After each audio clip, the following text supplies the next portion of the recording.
Druga zmaga v spomladanskem prvenstvu je prinesla prepotreben mir v Ljudskem vrtu.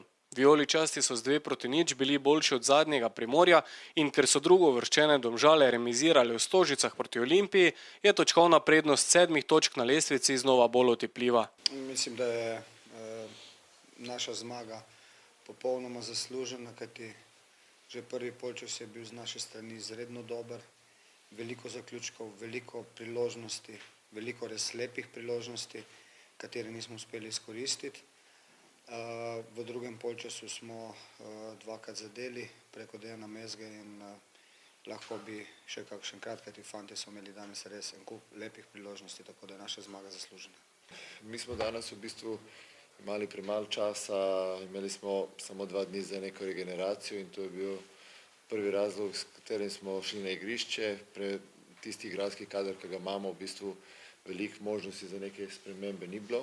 Na tekmi je bilo v 2 momentih možnost tudi nekaj več narediti. Pri neodločenem izidu smo v prvem polčasu eno situacijo mogoče prelahko streljali na gol in po 1:0 za domačine smo imeli tudi eno izgledno priliko za doseganje zadetka.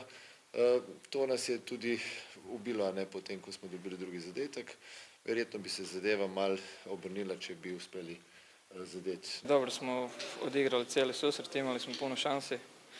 Na kraju najvažnije su 3 boda, mogli smo dati koji gol više, ali zadovoljni smo i sa 2:0. V vrstah Primorja je tokrat blestel vratar Domen Božjak, ki je na trenutke branil nemogoče. Še dobro za domače, da je bil Dejan Mezga bolj zbran od njegovih soigralcev. Morali smo neke stvari promijeniti u glavama i to se dogodilo i mi nismo gubili ni samopouzdanje, znali smo da možemo igrati dobar nogomet, to smo danas pokazali i zadovoljni smo jako s tim. Časa za počitek ni, potem ko so vijoličasti vsaj za nekaj dni utišali kritike, jih v soboto čaka težka tekma proti najbližjemu zasledovalcu Domžalam. Mi svako tekmu idemo na pobjedu, tak da bomo išli u Domžalama. Ne. Mi imamo veliku prednost, mislim da nemamo nikakav pritisak. Mislim da ekipa sad dobro igra i tako da bez pritiska idemo u Domžale, koji ipak hoću za nastav moraju nas pobijediti, a to će im biti, ja mislim, jako teško.